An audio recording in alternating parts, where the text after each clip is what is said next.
The Executive Secretary of the National Board for Technical Education, Professor Idris Bugaje, says renewable energy adoption is facing critical setbacks due to widespread unprofessional rooftop solar panel installations.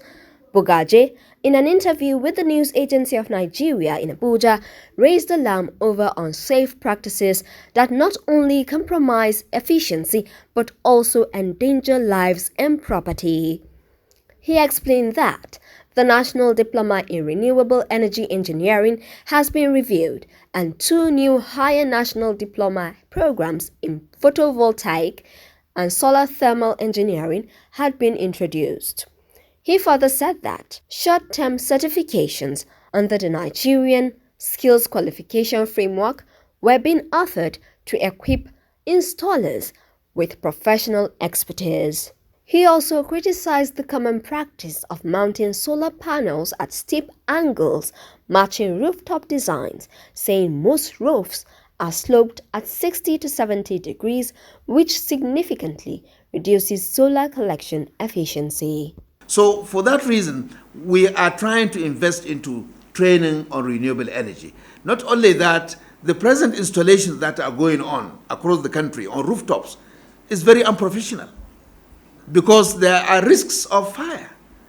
During the peak of the solar radiation, the current flowing in the wires is maximum, is at its highest peak.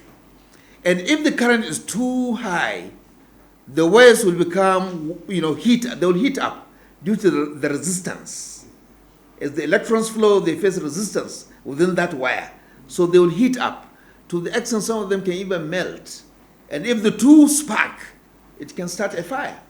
Many fires have happened because of that. So we are training, so that people will get professional training before they go and do renewable energy installation. Not only for national diploma and higher national diploma, we are also doing NSQ, Nigerian Skills Qualification, which is short-term training on renewable energy.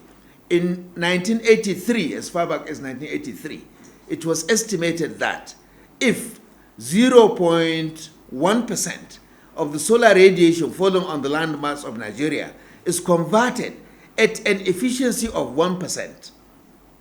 In other words, taking 1 out of 100,000, it will more than meet the energy needs of Nigeria. Nigeria is not even using 0. The amount, the solar energy is so abundant. Probably if it were in another country in Europe, they will shut down all other, power stations. We have abundance of radiation. The country is always warm because of solar radiation. We need to exploit this and generate enough electricity. At the moment, electricity is on the concurrent list. I don't know why state governments are waiting for the federal government to give them power through TCN. Every state can create power plants, put them on a mini grid, supply industries, hospitals, schools, and other economic centers in the state. And you can even do it very economically. Look at the high tariff. The current tariff is so high that anybody who invests will make profit. You can invite foreign partners. They can bring 85% investment. You only give 15%, and you will have independent power plants, independent of the national grid.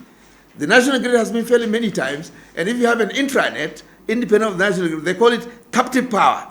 That is the solution to our energy poverty. So I hope state governors would buy into this, arrangement. This government has been magnanimous enough to allow electricity to go on the concurrent list. I think it's only Lagos State that is working towards setting up power plants independent of the TCN at the moment. And I hope other states will follow. I learned Borno is also trying, but other states should please take up this important challenge. We have a lot of solar radiation. There shouldn't be energy poverty in Nigeria.